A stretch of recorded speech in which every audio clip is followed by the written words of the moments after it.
사도행전 22장 12절부터 29절까지의 말씀입니다. 사도행전 22장 12절. 율법에 따라 경건한 사람으로 거기 사는 모든 유대인들에게 칭찬을 듣는 아나니아라 하는 이가 내게와 곁에 서서 말하되 형제 사울아 다시 보라 하거늘 즉시 그를 쳐다보았노라. 그가 또 이르되 우리 조상들의 하나님이 너를 택하여 너로 하여금 자기 뜻을 알게 하시며 그 의인을 보게 하시고 그 입에서 나오는 모든 음성을 듣게 하셨으니 내가 그를 위하여 모든 사람 앞에서 내가 보고 들은 것에 증인이 되리라. 이제는 왜 주저하느냐? 일어나 주의 이름을 불러 침례를 받고 너의 죄를 씻으라 하더라. 후에 내가 예루살렘으로 돌아와서 성전에서 기도할 때에 황홀한 중에 봄에 주께서 내게 말씀하시되 속히 예루살렘에서 나가라. 그들은 내가 내게 대하여 증언하는 말을 듣지 아니하리라 하시거늘 내가 말하기를 주님 내가 주를 믿는 사람들을 가두고 또 각 회당에서 때리고 또 주의 증인 스데반이 피를 흘릴 때에 내가 곁에 서서 찬송하고 그 죽이는 사람들의 옷을 지키는 줄 그들도 아나이다. 나더러 또 이르되 떠나가라 내가 너를 멀리 이방인에게로 보내리라 하셨느니라. 이 말하는 것까지 그들이 듣다가 소리질러 이르되 이러한 자는 세상에 없애버리자 살려둘 자가 아니라 하여 떠들며 옷을 벗어 던지고 티끌을 공중에 날리니 천부장이 바울을 영내로 데려다가 명하고 그들이 무슨 일로 그에게 대하여 떠드는지 알고자 하여 채찍질하며 신문하라 한데 가죽줄로 바울을 매니 바울이 곁에 서 있는 백부장더러 이르되 너희가 로마 시민 된 자를 죄도 정하지 아니하고 채찍질할 수 있느냐 하니 백부장이 데리고 가서 천부장에게 전하여 이르되 어찌하여 하느냐 이는 로마 시민이라 하니 천부장이 와서 바울에게 말하되 내가 로마 시민이냐 내게 말하라. 이르되 그러하다. 천부장이 대답하되 나는 돈이 많이 들여 이 시민권을 얻었노라. 바울이 이르되 나는 나면서부터라 하니 신문하려던 사람들이 곧 그에게서 물러가고 천부장도 그가 로마 시민인 줄을 알고 또 그를 결박한 것 때문에 두려워하니라. 아멘. 네. 오늘 하나님이 우리를 향하여 우리 인생을 향하여 큰 경륜과 은혜의 섭리가 있다는 사실을 오늘 본문을 통해서 보면 알 수가 있어요. 사울을 부르셔서 바울 되게 하신 하나님의 은혜의 큰 경륜을 아나니아의 입을 통해서 증언하고 있습니다. 오늘 말씀에 보면요, 바울이 이 유대인들 앞에서 설교하는 변론의 장면이죠. 자신이 어떻게 변화되었고 어떤 부르심이 있었는지를 오늘 설교하고 있습니다. 이 유대인들이 이 이야기를 들을 때 예수에 관한 본문이 나오자, 예수에 관한 말씀이 나오자 분개하여 죽이자고 난리를 칩니다. 그때 로마의 천부장이 데려다가 신문을 하려고 하죠. 도대체 유대인들이 왜 너를 그렇게 가만히 두지 않으려고 하느냐, 무슨 이유인지 듣자 하고 결박하고 가죽끈으로 치려고 할 때 바울이 내가 로마의 시민인데 죄도 정해지지 않기 전에 나를 옥에 가두고 매를 치려고 하는 것이 온당하냐? 그랬더니 이제 천부장이 깜짝 놀랐죠. 자기가 로마의 시민권인 줄 모르고 다섯 사람인 줄만 알았는데 로마의 시민권자라니까 얼른 풀어주죠. 오늘 이것이 본문의 내용입니다. 오늘 본문의 내용 중에서 핵심 구절을 먼저 보겠습니다. 14절 말씀입니다. 같이 읽어볼게요. 시작. 그가 또 이르시되 우리 조상들의 하나님이 너를 택하여 너로 하여금 자기 뜻을 알게 하시며 그 의인을 보게 하시고 그 입에서 나오는 음성을 듣게 하셨으니, 이게 뭐냐면 부르심의 이유죠. 오늘 이 아나니아를 통해서 선포되는데요, 아나니아가 이렇게 말했다. 하나님께서 너를 왜 부르셨는지, 그걸 왜 보게 하셨고 왜 듣게 하셨는지, 그걸 우리식으로 표현하면 사명이라고 말하겠죠. 하나님이 우리를 택하여서 우리에게 지워주신 사명입니다. 하나님이 너를 택하여 너로 하여금 자기 뜻을 알게 하시며, 거기다가 밑줄을 한번 그어보실게요. 하나님이 너를 택하여 너로 하여금 자기 뜻을 알게 하시고, 두 번째는 의인을 보게 하시고, 세 번째는 음성을 듣게 하셨으니, 이 세 가지 이유, 자기 뜻을 알게 하시고, 하나님이 택하셔서 자기 뜻을 알게 하시고 모든 사람 앞에서 그 의인을 보게 하시고 음성을 듣게 하시고 이유가 있습니다. 그렇게 하신 이유, 그것은 15절에 나와죠. 내가 그를 위하여 모든 사람 앞에 내가 보고 들은 것에 증인이 되리라. 이게 이제 오늘 사울에게 부어주신 인생의 변환점, 새로운 사명이죠. 이렇게 사울은 지금까지 자기가 유대인으로서, 로마의 시민권자로서, 가말리아의 문화생으로서 최고의 문벌과 학벌과 시민권을 갖고 있었던 당시에 모든 사람이 부러워하는 그런 A급 인생을 살았어요. 이게 로마의 시민권의 특혜이죠. 자신이 누릴 수 있는 권세가 있습니다. 치유의 법권이 있어서 로마의 시민권자는 당시에 로마가 모든 패권을 쥐고 있으니까 어디서든지 로마에 가서 재판을 받을 수 있는 권리가 로마의 시민권이죠. 그러니까 그가 유대인이기도 하지만 로마의 시민권자를 어떻게 얻었는가? 이 천부장은 돈으로 사서 얻었다고 했는데 로마의 시민권자 바울은 자기가 태어난서부터 로마의 시민권을 갖고 있었다. 그야말로 진골이죠. 이 사람은 당시의 사람들에 있어서 모든 것이 부러워할 만한 인생이에요. 그런데 이렇게 로마의 시민권자로서 모든 사람이 부러워할 만한 인생을 가지고 태어나서 사울 때까지는 그렇게 산 거예요. 그런데 다메섹으로 가는 길에서 예수님을 만나게 되죠. 그때부터 새로운 인생으로 바뀌어지는 변곡점이 됩니다. 그 부르심의 이유를 이렇게 설명하고 있어요. 하나님이 너를 택하여 너로 하여금 자기 뜻을 알게 하시고, 이때까지는 하나님의 뜻을, 예수님의 뜻을 알 것이 아니라 자기가 갖고 있던 태생, 자기가 태어난 것이 로마의 시민권자였고 자기가 율법 아래에 있었으며 완벽한 율법주의자로 어렸을 때부터 교육받아서 그것에 열심히 대단했던 사람이잖아요.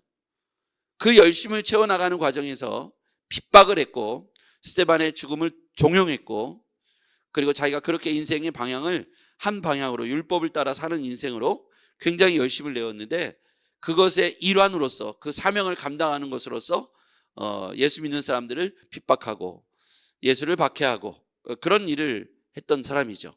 근데 그를 택해서, 그런 사람을 택해서 이제부터 사울의 인생을 청산하고 로마의 시민권자의 인생을 청산하고 하늘 시민이 되게 하신 거예요. 이게 되게 중요한 변곡점입니다.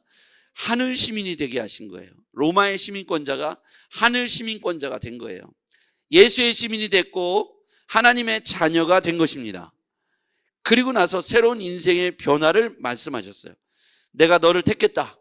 그래서 하나님의 뜻을 알게 하고 의인을 보게 하시고 그 음성을 듣게 하셨는데, 이유는 내가 그를 위하여 모든 사람 앞에 보고 들은 것에 증인이 되리라. 이와 같이 정말 이제 아나니아를 통해서 눈이 멀어 있는 사울에게 그와 같이 말씀하신 거예요. 아나니아를 통해서 눈이 멀었던 사건이 이제 눈이 보여지게 되고, 그럼 이제 놀랐지 않습니까? 이제 불과 직전까지만 해도 예수 믿는 사람들을 잡아 죽이려고 다메섹으로 가는 길이었어요. 다마스커스. 그쪽으로 가는 길이었어요. 그러니까 지금 하루 상간에 일어난 이 놀라운 변화, 지금 3일 동안에 일어난 이 놀라운 변화에 이 사울은 어리둥절한 거죠. 내가 왜, 나에게 왜, 내가 이런 사람인데, 내가 이렇게 살아왔는데. 눈을 멀게 하신 이유는 눈이 멀으니까 이제 다른 데로 못 가고 도망도 못 가고 아나니아한테 가서 아나니아가 하는 말을 그냥 들어야 되는 거예요. 그렇죠? 네. 하나님이 못 도망가게, 그리고 눈을 감게 해서 오로지 자기의 삶을 돌아보게 하시고 하나님의 말씀은 이 아나니아를 통해서 듣게 하시는 거죠. 그리고 인생의 중요한 결단과 변화를 지금 말씀하고 있습니다. 이렇게 보고 들은 것에 증인이 되라. 네가 다마스커스 가는 길가에서 만난 예수를, 그 음성을 네가 왜 핍박하느냐? 나는 네가 핍박하는 예수다. 이렇게 말씀하신, 적어도 유대인들이 십자가에 못 박은 그 예수가 다시 부활하셨고 다시 살아나셔서 나에게 이렇게 말씀하셨다. 이 얘기를 지금 바울이 하고 있는 거예요. 다른 사람도 아닌 예수 그리스도를 핍박하고 그 제자들을 핍박하고 복음을 전하려고 하는 사람들의 그 길을 박해했던 이 바울이, 이 사울이죠. 사울이 그의 입술을 통해서 예수를 증언하는데 이게 지금 누구 앞에서 하느냐면 유대인들 앞에서 하는 거예요. 그러니까 사람들이 볼 때 지금 얼마나 화가 나 있는데, 그렇지 않아도 잡아 죽이려고 그러고 있는데 그 얘기를 하니까 자기들이 죽인 예수 얘기를 하잖아요. 그분이 하나님의 자녀였다, 하나님의 아들이었다, 살아나셨다, 이런 얘기를 하니까 난리가 나고 흥분을 하는 거죠. 16절, 증인의 삶을 아나니아를 통해서 선포하니까 16절 시작. 이제는 왜 주저하느냐? 일어나 주의 이름을 불러 침례를 받고 너의 죄를 씻으라 하더라. 이게 아나니아가 한 말이에요. 자, 일어나라. 왜 주저하느냐? 그게 너의 사명이다. 이제부터 너는 그렇게 살아라. 내가 보고 들은 바를 전해 주어라. 이렇게 새로운 인생을, 사명을 부여받게 되죠. 하나님이 우리를 택하셨습니다. 그리고 자기 뜻을 알게 하시고 의인을 보게 하시고 주의 음성을 듣게 하셨습니다. 이것에 이유가 있습니다. 보고 들은 바를 나가서 전해주라는 것이죠. 왜 주저하느냐? 이제 주의 이름을 부르고 침례를 받고 나가서 너의 죄를 씻음 받고 나가서 복음의 증인으로 살아가라. 우리 교회 안에 사울에서 바울로 변화되어야 될 사람들이 아직 남아있을 수도 있고요. 우리 교회 밖의 구성원들 중에도 누군가는 사울의 역할을 지금 열심히 하고 있는 사람들 중에 변화돼서 예수 그리스도의 증인으로서 사명을 감당할 사람들이 있다는 것입니다. 우리가 현대 기독교사에서도 간증을 많이 이렇게 보지 않습니까? 사람들 속에 대부분 박해자였다가 예수님 몰랐다가 자기 아내를 박해하고 자기 형제들을 박해했던 사람들이 예수님을 믿고 변화돼서 목회자가 되고, 그리고 혹은 선교사가 되고 훌륭한 평신도가 돼서 교회 안팎에서 사울이 바울 되는 것 같이 바울의 사명을 감당하는 것처럼 놀랍게 역사를 감당하는 사람들이 있다는 것이죠. 근데 그 모든 역할 속에는 만남이 있었다는 거예요. 예수 그리스도와의 만남, 성령님과의 만남, 하나님과의 만남이 그 변화의 변곡점에 꼭 있었다라는 것이죠. 그런데 이 은혜는 뭐냐면 내가 만날만 해서 준비되어 있어서라기보다는 그분이 일방적으로 그들의 삶 가운데 개입하시고 찾아오셨다는 거예요. 고난의 때에 오시기도 하지만 평안의 때에 오신 거예요. 그리고 지금 사울이 변화된 시점을 보면 그 다메섹으로 가는 길이었어요. 길가에서 갑자기 그에게 나타나셔서 강력한 빛과 음성으로 사울이 만나지게 된 것이죠.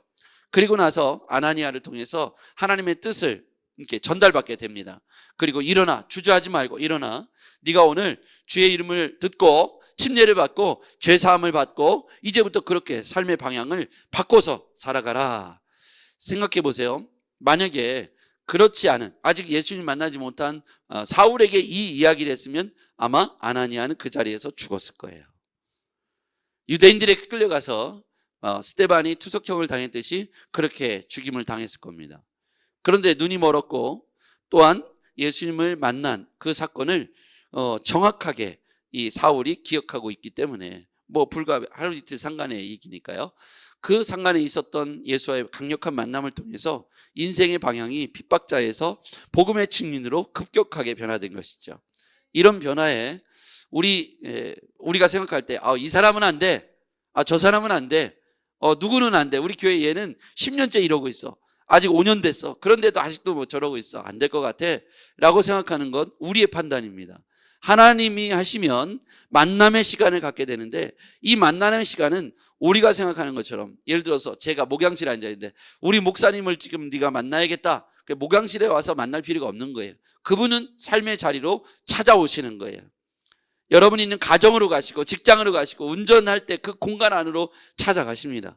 그곳에서 그를 만나 주실 겁니다.